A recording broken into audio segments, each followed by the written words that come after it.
Yeah, I had a question to go back to your podcast. You're taking an academic, intellectual approach to film noir. So when you talk or present the podcast, how do you do the scholarship that involves, lots of footnotes and references, and how do you get all of that into your conversation while you're putting it together? That's a good question, because one of the hallmarks of academic criticism is that it leaves a footprint. And it has a bibliography, it has the footnotes. And to some extent, that's impossible. What we did was largely focus on close readings of individual scenes and interpret those individual frames in some cases. Some cases it was sounds, because another hallmark of the noir style is that ambient noises are exaggerated to the point almost of personification. So close reading helped to sidestep that, in the sense that it could be scholarly. Maybe the better word is it's an academic discussion more than a traditional scholarly publication, because it doesn't contain a lot of that annotation. But what it helped us do was articulate this argument that in fact the films are showing us how they want to be read, in a way. Well, you need to do footnotes and things to support all your contentions. And that's where the book came in. Yeah. And that was ultimately what was going to doom us for rank and tenure. So what we first did was we created the mechanism saying, well, then it can be peer warranted. And why not? Why is it that a publication is invalid just because it wasn't, a group of 2 or 3 people didn't decide a priori that it was worthy, and instead a group of 400,000 afterwards decided it was worthy? Why is that inherently unworthy? And part of the answer is because academics distrust the masses. I hate to say it, but I think there's some truth to that. And if something is popular, it's automatically discounted as pop and as not worthy. And in fact, that was part of the thinking that we were trying to counter, and to try to sort of reinvigorate this tradition of more public intellectualism. So first was this mechanism where we would try to say, let's embrace these same digital technologies that we used to create these podcasts. Let's embrace those same technologies and the underlying thinking of them to create a community of peer warranting.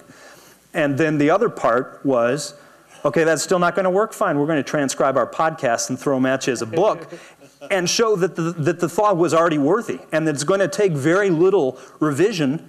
And suddenly you go, oh yeah, that's a worthwhile project. Well, guess what? All of those thoughts were already there in spoken form. And once we transcribe them, they're valid. So it's kind of a strange double-edged sword. But the answer is you also do have to inevitably do some cleanup and some bibliography. And you know, part of the profession is to show a respect for other thinkers and the work they've done. And that makes perfect sense. And so that's where the book came in. And that's what this book is. And so to go back to the question you had back in the back, the Oulipo and the Workshop of Potential Literature, that's thus the title for the book, that self-consciously brings together these various elements, these constraints that are the template of noir, because the Oulipo is about constrained literature. And that's how we came up with this title, The Maltese Touch of Evil, Film Noir and Potential Criticism. I have one more question. The French do some film noir. Do you have a very good example of film noir from France? As also, your best example in the U.S. of a good film noir film? Good questions and tough questions. French films noir, Melville and Godard are, of course, the great inheritors of the tradition. Bob le Flambeur, Bob the Gambler, Le Samouraï, The Samurai by Melville. And then one that I love, which is a French production with an American director, Rififi.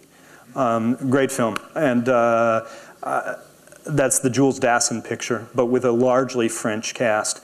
And in terms of American films noir, where do I start? I love them all.